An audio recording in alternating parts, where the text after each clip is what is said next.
Hello everybody, this is Dr. Christopher White, and in this presentation we're going to continue talking about streams and flooding. So in this video we're going to look at how do we measure floods, and this is going to correspond to section 16.4 of the textbook. So when we're discussing floods, the key factor is discharge. So what we need is the river's discharge to be below the flood stage, because as long as that is occurring, the river will not flood. As soon as our river discharge gets above the flood stage, we are going to have water exiting the channel and flooding the surrounding area. So obviously what we need to do is we need to work out what is the maximum discharge that our river can accommodate before it floods.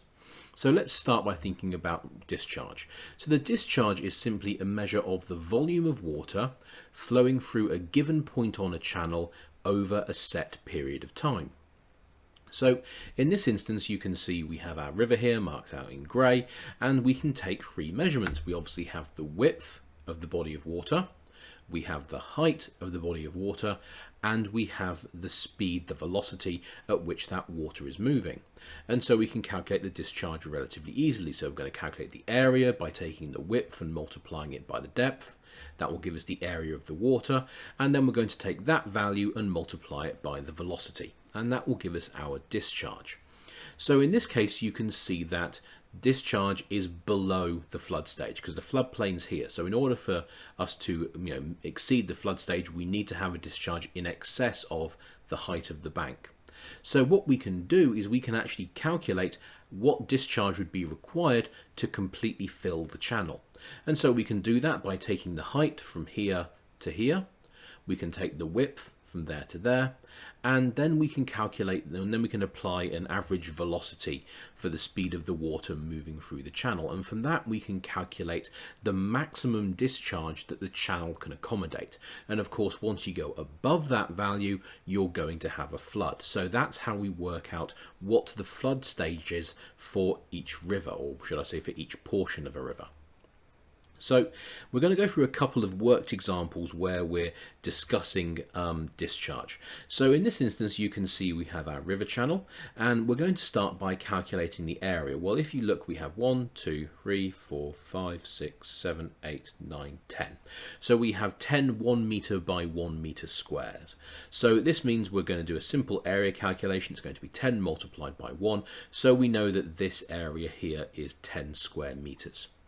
We're then going to take that value and we're going to multiply it by the velocity of the water at this point, which is 1.1 meters per second. And so once we take our area and multiply it by our velocity, we will get the discharge for this segment of the river. And the answer is 11 meters cubed per second. And so this is our discharge. Now you'll notice that the discharge is clearly below the maximum capacity of the channel, so we would consider this a discharge that was below the flood stage. Now in this instance we can see that the same channel is now completely full. So these blocks here represent the original area which we were looking at, but you can see we now also have this additional water up here. So we have a situation where we have 10 square meters down here, and on top of it we also have an additional 10.5 squares. So this is going to give us a total area of 10 square meters, which is this area down here, plus 10.5 square meters, which represents this area up here, so that's going to be 20.5, and then we're going to multiply that by the velocity. Typically the more water you have in your channel, the higher the velocity is going to be. So you can see we've got more water in our channel now, and so that's going to push the velocity up to 1.5 meters per second. So 20.5 multiplied by 1.5 is going to give us 30.75 meters cubed a second. And this is going to represent the maximum discharge that our river can accommodate at this point. Essentially, once we get above this value, we are going to start flooding the surrounding floodplain. So when we look at the discharge river during a flood, what do we see? Well, before the flood, we essentially are looking at the baseline discharge, and you can see that we're well below the flood stage, so we can see that there's no flood occurring. Essentially, all the water within the river can be accommodated by the channel. Now, over time, what's going to happen is we're going to have a rainstorm. And so this is obviously going to add water to our drainage network. And as we add water to the drainage network, that's obviously going to increase the discharge. And so we can see the water enters our drainage basin here, but obviously it takes a while for that water to actually make its way into the river system. And so we don't see an instant increase in discharge. Instead, we see a bit of a lag, and the discharge starts to increase later on. And we can see the discharge steadily increasing as more and more water enters the channel. Essentially, the channel begins to fill up.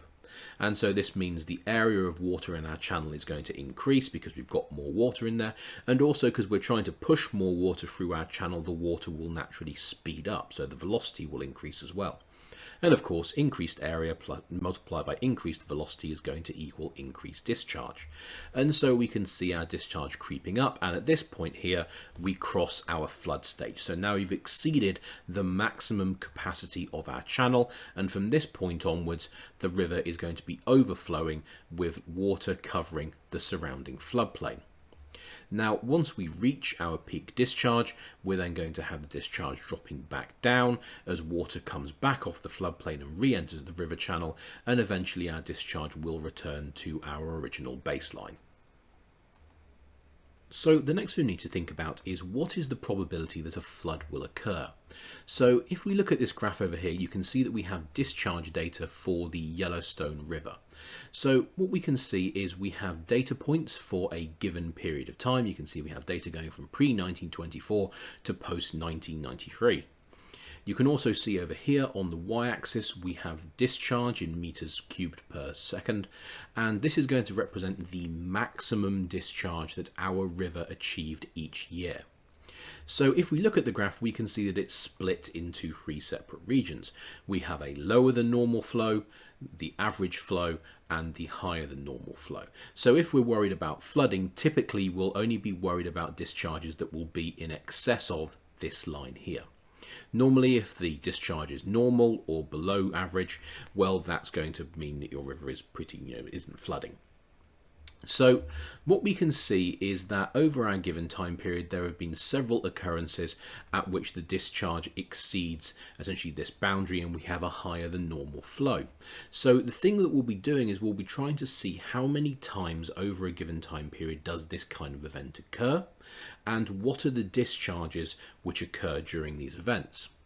So if we look at the data set as a whole, we can see the maximum discharge achieved was somewhere in the region of about 10,000 cubic meters a second. Now, if we had been doing this for 1965, essentially we would be missing all of this data on the right hand side of the graph. So we would just have the data available in this left hand portion. So if we were looking at the data in 1965, we would say that the maximum discharge that this river could achieve is somewhere in the region of about 7,500 cubic meters a second.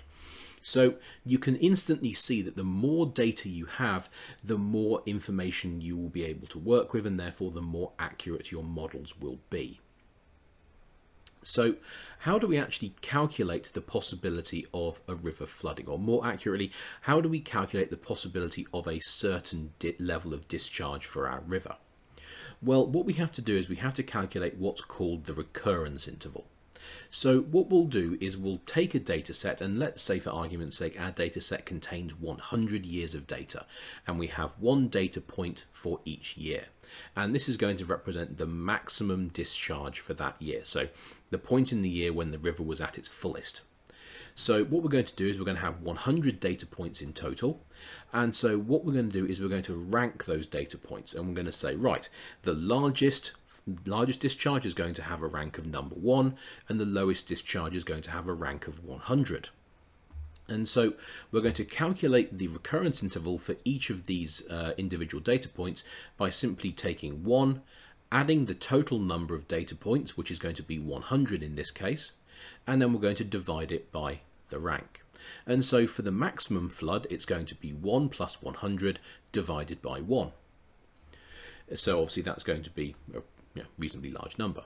In contrast, the smallest flood is going to be 1 plus 100, so 101, divided by 100, so the number is going to be relatively small. And so the recurrence interval is simply saying over the length of our given data set, what was the chance of a flood of this size occurring? Now, once we have our recurrence interval, we can then use it to calculate a percentage probability. And so the percentage probability is calculated by simply taking the number 1 and dividing it by the recurrence interval for each of the data points.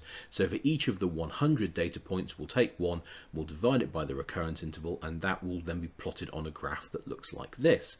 And so you can see in this case we have it. Now this is for the data for the year, but essentially annual peak discharges, so this is the maximum discharge experienced each year, and down on the x-axis here we have the probability that that discharge will be exceeded. And so by calculating the probability for each of our 100 data points, we can plot them on the graph here, we can draw a trend line through them, and we can use this trend line to calculate the probability of a flood of a certain size appearing. So if, for instance, we know that you want to own a house, and that house is liable to flood if the river's discharge is equal to or exceeds 1,000 cubic meters a second. Okay, so at that discharge there is a risk that your house will flood. So what you would want to do, for instance, if you worked in insurance, is you would want to say, right, what is the chance of that house flooding, so I can work out whether I need to charge the person a higher or lower insurance rate. So in this particular instance, for a discharge of 1,000 cubic meters a second, the chance of it happening each year is about 12 to 13%. So there's a reasonable chance that your house could flood each year, so obviously you would then have to pay a higher rate of insurance. So the final thing we need to think about is, how do we control floods? How do we actually try and stop them from happening? So as you can see, there are numerous ways in which we can help to control, or at least try and reduce, the damage caused by floods. So arguably the simplest way of flood control is by building a dam. By building a dam, essentially you trap water behind said dam, and you can release that water in a controlled fashion over an extended period of time. And so by trapping the excess discharge up here in the reservoir behind the dam, you stop it from moving downstream, and you can release the excess water in a controlled fashion. And that normally works in most instances. Of course, the one situation where that won't work is if your reservoir is about to overflow, in which case your dam will be useless. Another option you have is the use of artificial levees and flood walls, and this is simply the process of building up existing levees by adding additional material on top of the levees, or by constructing concrete barriers along the edge of your river, which we call flood walls. So these work by increasing the capacity of your river. So by making the sides of your river higher, you are essentially increasing the maximum volume of water that your channel can accommodate. And so this means the discharge is going to have to be higher if it wants to get over the top of these artificial levees and flood walls. And so this is also going to help reduce the possibility of your river flooding. Another option you have is simply by using your land wisely. So the most straightforward and arguably the most simple plan is just to not build on the floodplain in the first place. If you're not built on the floodplain, the chance of your house getting flooded is substantially reduced. You can also undertake other processes such as reforestation, so planting trees in areas that have undergone deforestation, and we've discussed already how having tree cover helps to slow down the rate at which water enters our river system. And we can also rebuild wetlands, because wetlands help to slow down the flow of water as it's moving through the river system, and so this will help to dissipate, spread out the increased discharge during these events, where we're likely to get flooding. Another possibility that we can use are spillways, artificial rivers and bypasses, and these are essentially methods for taking water from one point on the river, transporting it quickly to another point, and in the process hopefully avoiding areas where we have human settlement. So if we look at this image up here, we can see here's our river channel coming down like so. And you can see there's a bypass employed right here. And so in the event that our river starts flooding, what will happen is water will be taken from this point here, it will pass down the bypass, and then it will be added back to the river down here. That would obviously reduce the chance of there being a flood in this area right here. So by using bypasses and spillways, you can redirect some of the water flow from the channel, thereby reducing the discharge in your river channel and thereby reducing the chance of a flood. The final possibility is channel dredging. And in this case, channel dredging is simply when we take the channel and we scrape off the sediment that builds up in the channel itself, and by removing that sediment we help to increase the total area, the total volume of our river channel. Oh, I did actually miss one, sorry, I missed channel straightening. So channel straightening is simply a process of taking our river and making it straighter. So essentially what you'll do is you'll get rid of the meanders, you'll cut through the meanders, and you'll produce a straight channel. Now the reason for doing this is if the channel is straight, it means the water moving from a point up here, for instance, to a point down here can cover that distance in a much shorter period of time. And that means if you have a flood event, you can get the water through your river system a lot faster, and that helps to reduce the possibility of the amount of water in your river exceeding the maximum capacity of your river channel. Alright, thank you for watching everybody, and have a good day.